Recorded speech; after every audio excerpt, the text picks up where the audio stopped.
Oke.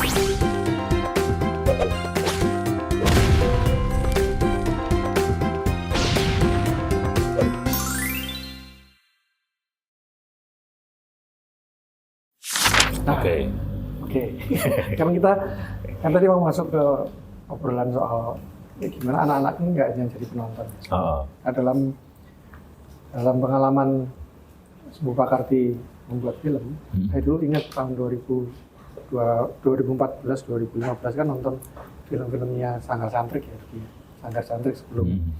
Jadi Sembu Pakarti itu memang ini sepertinya filmnya banyak anak-anak yang terlibat. Ini anak-anak ini siapa? Itu juga menjadi pertanyaan.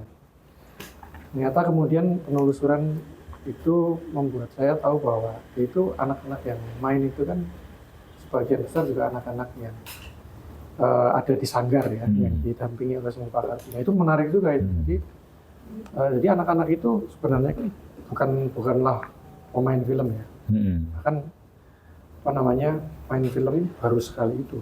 Tapi memang kemudian ketika kita ketahui bahwa dia anak-anak sanggar, itu jadi menarik karena ini mesti teman-teman Sembu Pakarti juga terlibat dalam produksi filmnya kan, menemani anak-anak itu dan lain sebagainya. Itu saya pikir punya pengaruh yang sangat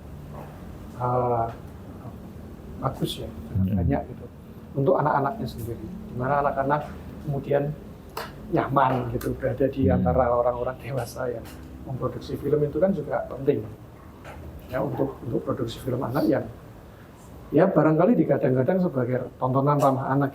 Jadi kita membayangkan kalau tontonan ramah anak itu kalau diawali dengan proses produksi yang ramah anak juga itu salah satu hal yang sangat fair untuk anak-anak. Nah itu yang sebenarnya mulai tahun 2014 itu saya amati dari Sembu Pakarti sampai sekarang. Nah ini mungkin Mas Wiji atau Mas Emma juga yang sempat terlibat juga ya dalam produksi beberapa film anak itu cerita. Oh, monggo. Nah ini, mau boleh. Nah iya, kandani. Oh boleh. Ini aja Mas. Ya. Iya Mas. Oke. Nah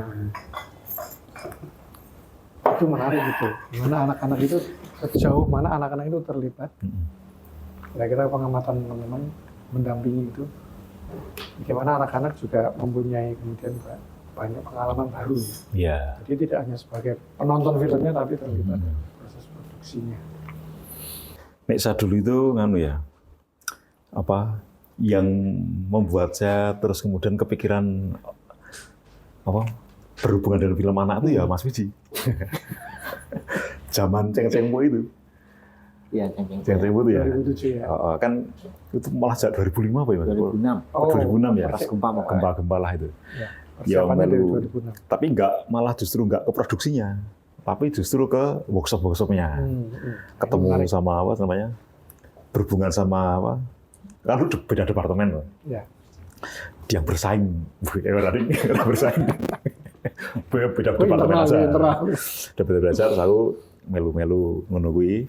Ono workshop macam-macam, dan untuk workshop itu berarti yang penting itu adalah mengenali anak dulu. Pedagogi anak seperti apa. Terus aku dulu dipinjemi Mas Wiji bukunya nganu, Frere ya. 2 atau 3 buku, kelingan aku. Paulo Frere. Ya zaman semono. Kuwi bacaan yang buatku saat itu sangat sulit meneh lho. Aku biasanya ngitung ongkos bukunya wong ini lho. Angel lho. Terus aku mulai ke situ. Terus kemudian dilalai pas produksi Ceng-Cengpo itu aku malah nggak bisa ikut ya. Nggak boleh ikut. Karena subversifnya ikut, subversif internal. Nah, habis itu terus meskipun saya sudah ke Jakarta, masih tetap kontak-kontakan ngomongin naskahnya si Palang Uling-Ulang, gitu kan ya. Aku sempat dikirimi naskahnya Mas Wiji, ke Silu Yelo, sempat ngobrol-ngobrol gitu kan. Nah, 2012 mulai melu si boncengan. Kebetulan saudaranya Mas Eno. Jadi ada Ceng-Cengpo yang keluar 2007, kemudian Palang Uling-Ulang ya. Ya. 2010. Kemudian disusul Silu 2011. Terus kemudian baru Boncengan. Boncengan saya baru ikut ke produksinya. Tapi memang apa namanya? Yang dilakukan oleh tim ini ya sejak 2007. Meskipun 2007 itu masih nganu ya, karena itu proyeknya nggak cuma film ya Mas ya, ada buku dan macam-macam itu. Iya. Tapi cara kerjanya itu hampir sama, ada workshopnya dulu, idenya digodok dulu, dan memang karena Subu Pakarti dulu Sanggar Santri ya namanya ya, isih Yayasan Gloria itu ya. Itu kan ingin dulu itu yang sering kali tak dengar itu adalah menciptakan ruang bertumbuh yang seutuhnya bagi anak. Menciptakan ruang bertumbuh seutuhnya bagi anak, gitu ya. Ruang-ruang lah. Nah, makanya memang konsentrasinya ke anak dulu. Ya. Jadi film itu dipandang bukan buat film terus mencari anak, tapi anak dulu, terus kemudian ini butuh opo. Nah, salah satunya film. Ya. Gitu ya Mas ya? Iya, Garis besar ya? dari cerita gimana buat film. Ya. Padahal mungkin di sesi lain itu nanti. Oh iya. Ya, oke. Terlalu namanya. Ya tapi kalau tadi pertanyaannya apa tadi yang Mas Denny tadi? Jadi mulai dari Sanggar Santri gitu ya. Oh iya, bagaimana film ini ya apa tadi? Film Betul. sesuai Anak-anak dengan kemudian anak terlibat di dalam produksi film dan belajar. Ya, memang kalau flashback sih kita kembali tadi kita melihat kalau film itu ya tadi ya Mas Emma sudah bilang ya kalau budaya ya. Jadi, kalau budaya berarti waktu kita buat film itu kan memang kita dihadapkan pada situasi-situasi kayak keretanya lewat, Kadang-kadang memang gitu. ya, Permisonya ada sesuatu yang mengganggu lah ya. Itu kan memang banyak tontonan ya sinetron, TV itu booming ya. Waktu itu ada Jin dan Jun, terus macam-macam itu ya yang sifatnya ke anak-anak. Itu jadi tontonan anak, padahal kayaknya film dewasa itu kan. Kita memang pingin ada alternatif sih tontonan anak-anak, tapi memang itu jadi bagian yang membaur dengan anak-anak. Makanya kita sebenarnya tidak punya ekspektasi ingin bikin film yang masuk ke industri ya. Tapi sebagai film yang menjadi bagian edukasi ke keseharian anak-anak gitu. Makanya mesti dimulai dengan workshop gitu, terus mencari pemainnya juga harus dari yang lokal, tidak mengambil dari tempat lain. Dan kita cari teman-teman yang sifatnya juga mau membaur dulu dengan anak, karena kita bukan dari ide kita tapi dari anak-anaknya itu. Ya. Walaupun secara prakteknya itu sebenarnya itu betul-betul baru terjadi setelah film Boncengan ya. Sebelumnya ya, tapi sebelumnya itu ada beberapa yang sifatnya orang dewasa juga ikut punya banyak andilnya terlalu besar lah kalau kayak misalnya salah satu film kita yang Say Hello to Yellow itu kan workshopnya orang besar ya, maksudnya orang besar orang dewasa yang dewasa. Jadi itu memang masalahnya dari itu, terus kita mengamati, terus jadi walaupun setelah itu anak-anak dilibatin ya, dilibatin untuk ini, terus ada ide enggak dan sebagainya, masuk dunia si kaleng dan macam-macam, janur dan itu ya. Tapi kan berbeda kalau misalnya dengan yang Boncengan itu kan lihat situasi di SD-nya dulu, terus baru muncul salahnya ini kan. Terus kita buat kan. Jadi kembali kalau tadi bilang ekosistem ya, kita pingin ya film yang jadi membaur bagian dari anak-anak, bukan masukin. Makanya film kita selalu diedarkan secara indie nggak masuk industri, tapi dari mulut ke mulut. Ya silahkan seorganik mungkin dia jadi bagian dari mulut ke mulut juga lah, kira-kira itu. Jadi anak-anak punya alternatif tontonan, alternatif TV, alternatif. Karena kalau di kampung nggak ada bioskop ya. Jadi TV atau alternatif komik-komik stensilan yang kadang malah isinya untuk orang dewasa kan. Jadi itu jadi malah bagian tontonan anak. Kita mencoba mengedarkan. Mungkin kalau saya malah pingin dengar dari Mas Denny kan, mengamati ini sebenarnya kan, maksudnya bukan cuman film kita, tapi kayaknya mengamati film dari sisi industri, dari sisi ini secara spektrumnya luas gitu loh. Mungkin bisa lebih menggambarkan juga ya. Apa itu dari sisi apanya kira-kira? Ya kan mengamati kan, Hmm. ada yang seperti mungkin seperti kita ini, Ya, terus ada betul. industri, itu apakah memang ekosistem film itu seperti itu yang dibutuhkan atau apa mungkin ada? Ya, kalau dibilang alternatif itu memang sangat memungkinkan itu sebagai alternatif, karena yang di sisi yang disebut sebagai industri tadi kan nggak terlalu berkembang pesat. Tapi bayangan saya malah justru kalau yang dari lokal-lokal ini benar-benar dihidupi dan dihidupkan gitu, dan tidak hanya di 1-2 daerah saja, itu saya pikir malah jadi satu hal yang sangat menarik gitu. Sehingga bukan kita yang nanti akan menuju ke industri, bukan. Tapi industri ini nanti yang mungkin akan melirik daerah-daerah ini. Gitu ya. Tentunya kalau saya membayangkan bukan juga untuk dikomersialkan, tidak hanya, tujuannya tidak hanya untuk itu, tapi misalnya ya belajar dulu. Misalnya kalau Mas Ema dan Mas Wiji tadi menyebutkan ada workshop dulu bersama anak-anak, ya itu yang perlu dipelajari dulu kalau mau masuk terus-menerus bikin film anak. Nah ini kan kalau teman-teman kan sudah terbukti ya dari 2007 sampai 2026 ini sudah 11 atau 12 film ya, artinya kan sudah konsisten untuk membuat film. Iya. Oh, soalnya kan kalau misalnya saya mendengar juga di film-film yang diputar di bioskop juga, kalau ada anak-anaknya itu ada yang menarik karena ada juga sutradara atau produksinya itu sudah minta tolong beberapa orang yang concern sama dunia anak dan menemani mereka.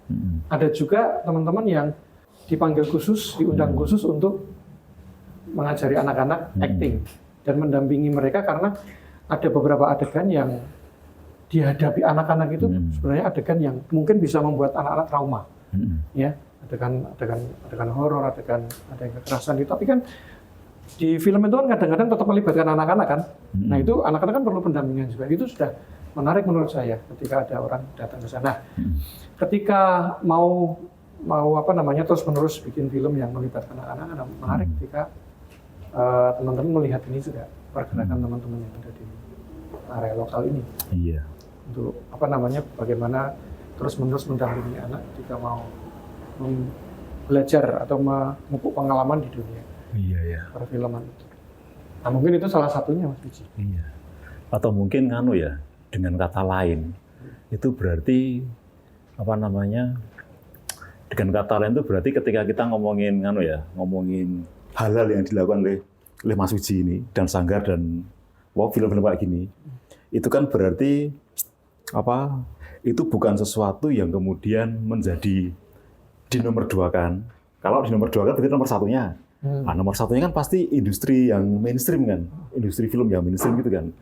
Tapi khusus untuk kita ngomongin film anak ini, itu tak pikir justru hal-hal seperti ini yang dipertimbangkan, sangat dipertimbangkan. Sangat mungkin. Karena terus gini, sebenarnya itu aku tadi mempertanyakan gini. Tadi pertanyaannya adalah apakah kita butuh film anak misalnya? Apa mungkin pertanyaan lainnya adalah mengapa sih film anak nggak laris misalnya gitu ya?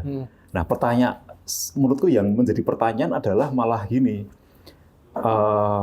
Jangan-jangan kita itu salah menerapkan ukuran untuk melihat film anak. Kan kalau misalnya dengan yang kita perlukan tadi kan berarti anak kan menikmati film itu tidak seperti orang dewasa kan. Berbeda. Mereka tuku tiket kan ya dudu di TDE loh. Rasa disamakan dengan cilok kegemaran anak-anak misalnya. Berarti kan itu berarti ukuran kesuksesan sebuah film anak itu tidak bisa disamakan dengan film-film yang lain. Tidak bisa misalnya kehadiran di bioskop gitu kan. Atau budgetnya, atau misalnya bahkan ya misalnya ngomong strukturnya kudu 3 babak kudu ini mungkin nggak bisa. Karena untuk anak itu ukurannya lain. Bahkan menurutku itu ketika melihat film anak yang dilihat bukan hanya filmnya aja, tetapi juga cara menontonnya. Kan di di Sanggar itu kan film yang tadi dibahas sendiri itu menontonnya kan nggak cuma sekedar dibagi DVD-nya terus nonton di rumah kan nggak, tapi ada nonton barengnya, ada komunikasinya. Si Biosil kan juga melakukan seperti itu. Ya. Dan kayaknya saya kemarin nanya-nanya di sosial lab nonton film anak-anak kan juga kayak gitu juga, ada permainannya dulu gitu kan. Ada program. Jadi memang ketika ngomongin keberhasilan sebuah film anak itu tidak bisa melekat hanya pada filmnya, tapi juga pada ekosistemnya. Bagaimana itu caranya mempertontonkan. Terus bagaimana anak itu mencari apa sih di film itu gitu kan. Karena kalau dari film-film anak yang pernah diputarkan ke anak-anak ya, yang buatannya Ngana Sanggar ya, itu anak-anak itu nontonnya kan nggak cuma sekali. Nek orang dewasa kan sekali, ya wis nonton Nabila, nonton ini gitu kan. Itu dia nontonnya bola-bali. Kan aslinya kita kan apa sih nonton bola-bali? Karena itu kan orang sesuatu yang anak itu menikmati, kita tuh nggak bisa menikmati ya loh. Jadi memang ulang itu ya benar. Memang harus beda ukurannya. Sehingga memang nggak adil. Nek misalnya Adil terus ngomong bahwa industri film anak nggak maju karena nggak laris. Ya memang nggak laris. Tapi kalau larisnya itu menjadi patokan film anak, nggak maju juga. Apalagi kalau patokan itu menjadikan keengganan produser untuk membuat film anak, misalnya gitu. Dan lagi kalau misalnya satu-satunya cara membuat film anak, yaitu lewat jalur industri dengan perhitungan matematis macam-macam. Kan. Nah buktinya Mas Wisi yang tidak matematis ini, iso nggak film anak, 11 tuh. Punjul malah mungkin. Mehrulas. Itu menarik. Jadi memang tidak hanya filmnya, kemudian menontonnya kan, tapi kan memang dari awal kan, dari hulunya kan, dari produksinya, workshop kan dari produksi. Dari produksi, kemudian distribusi, eksibisi, konsumsinya mesti seperti itu. Itu yang perlu dilihat. Dan itu semua kalau dalam kasus film-film Sumbu Pakarti kan beredarnya di arus topi semua. Iya kan? Nggak kemudian ada di tengah-tengah dan megah gitu malah sama sekali enggak. Nah, inilah yang menarik tadi. Ini bukan yang nomor 2 atau bukan nomor 1 apapun, tapi kemampuan kita untuk melihat yang beredar di arus topi inilah yang kadang-kadang itu kita terseretnya terus-menerus ke arus yang utama. Gampang terseret ke arus yang topi ini yang sebenarnya menarik untuk diamati. Kurang lebih gitu, Mas. Gimana, Mas?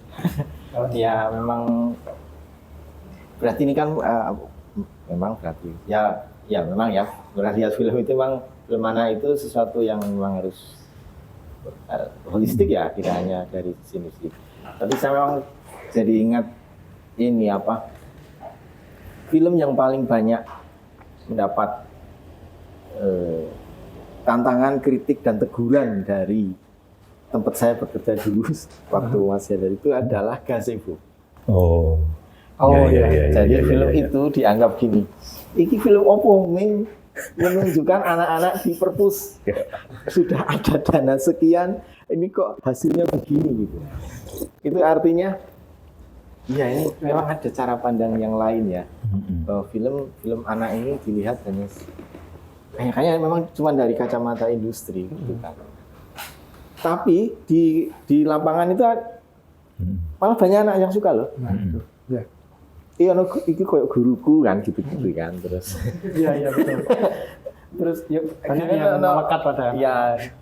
Jadi main dolanan kayak gini kan gitu. Film horor ini. Karena ada suasana horornya. Cuman kan ya beda ini ternyata. Ya.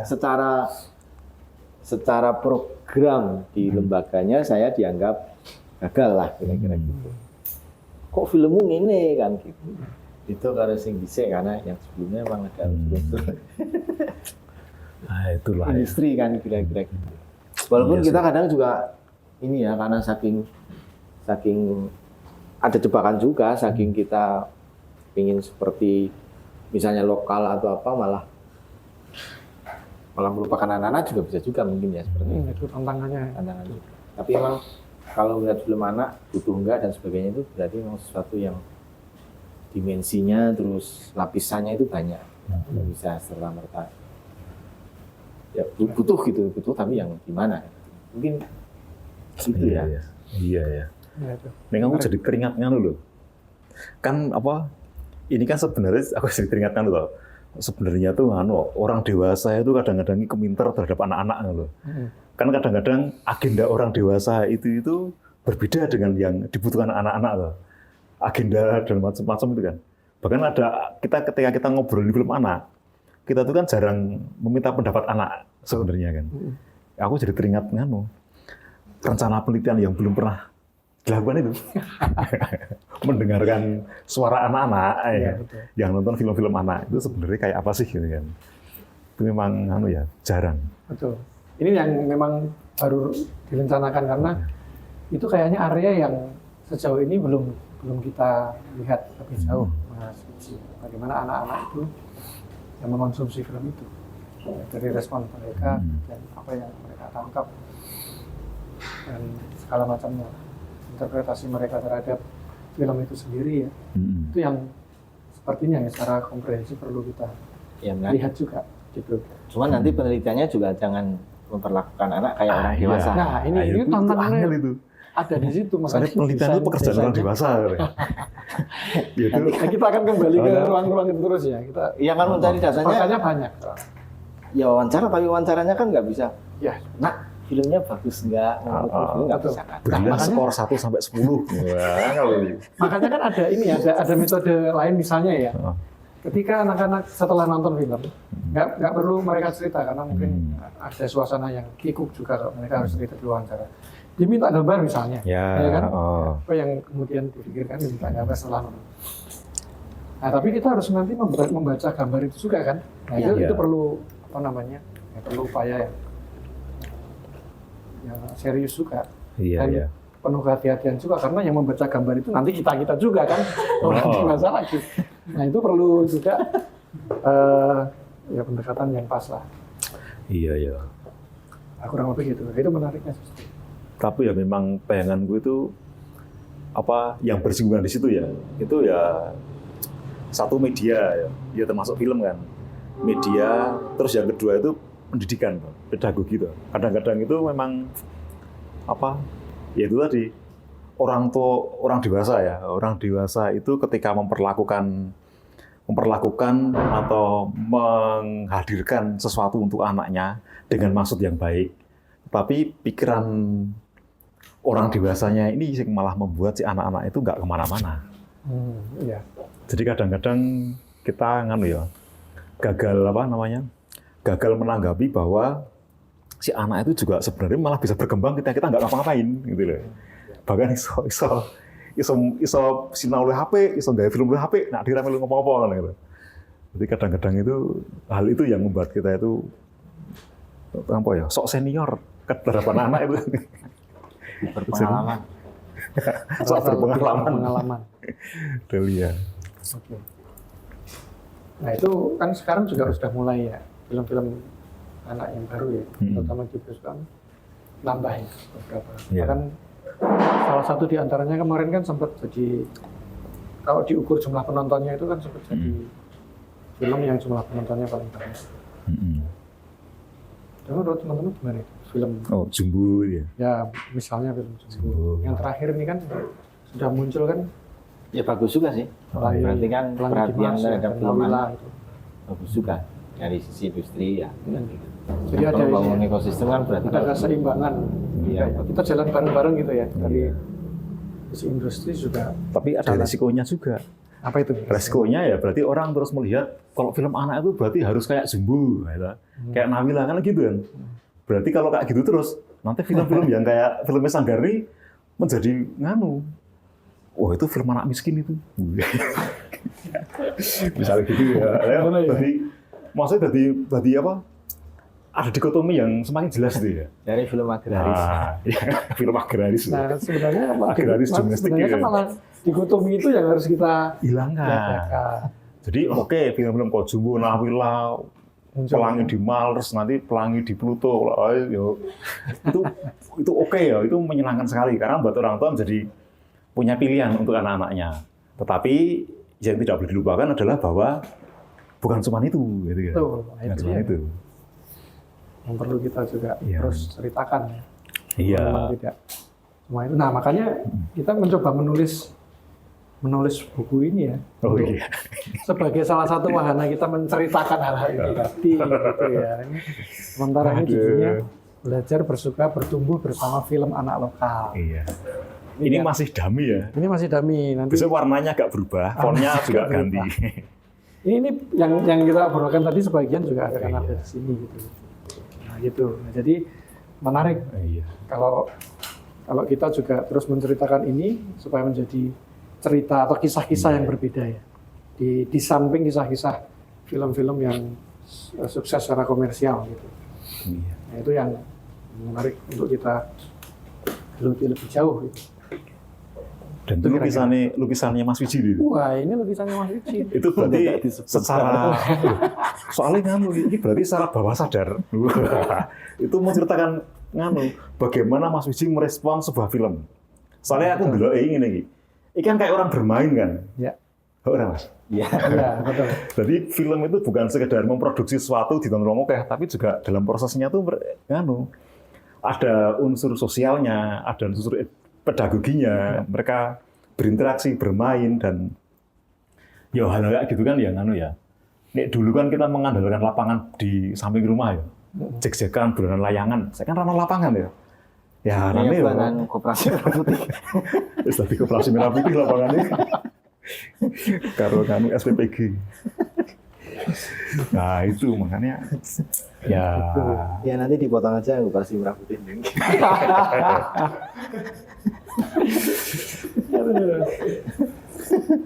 Ya menarik ini.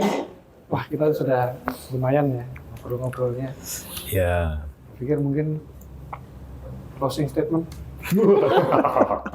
Koyo Nggak anu. bisa. 15 menit ya. Sukoan, Parah Pak. ya. Closing statementnya pamit maksudnya. Oh iya. Nah itu menariknya. Kapan-kapan kita ngobrol lagi. Ya, itu closing statement. Nyambung karena Kapan-kapan. kisah ini nggak akan selesai. Ya, dan ya apa? Mungkin satu film baru yang nantinya akan muncul di tahun ini bisa diceritakan Mas, disebutkan. Yang sama. Oh ya kita ada sama ini bersama dengan Momimpa ada 2 film ya. Ya, ada 2 film yang Pastinya yang satu sebenarnya mau rilis tahun lalu tapi akhirnya dua-duanya di yang Kartini sama Recycleman ya. Selamat Hari Selamat Hari Kartini ya. Kartini. Iya Selamat Hari Kartini. Selamat Hari Kartini judulnya dan Recycleman. Recycleman. Nah itu 2 film yang bisa ditunggu. Ya, Ya, tentunya anak-anak yang menunggu ya. Ya, tunggu. orang dewasa juga lah. Oh ya, setelah kalau gitu lah ya. Orang dewasa juga nonton bareng-bareng. Mahasiswa film juga. Mahasiswa film juga. Iya. Itu teman-teman ini nanti nonton. Film itu. Iya, iya. Selamat Hari Kartini dan Recycleman. Gitu Iya, ya. iya, iya. Dari situ nah, kalau 2 film itu keluar lagi tahun ini ceritanya nanti akan bertambah. Dan kita bisa ngobrol-ngobrol lagi Iya, di sini benar. kapan-kapan. Pokoknya kuncinya tuh dalam melawan kapitalisme. Melawan industrialisasi film ya. Iya. Itu banyak-banyaknya kita mau ngobrol gitu kan. Kita mau ngobrol. Karena obrolan itu organik ya. Jadi lah itu kira-kira. gitu ya. Iya main sobo gimana? Mau main sobo yang pamit sobo. Rai. Pemain. Ora ya. Yes.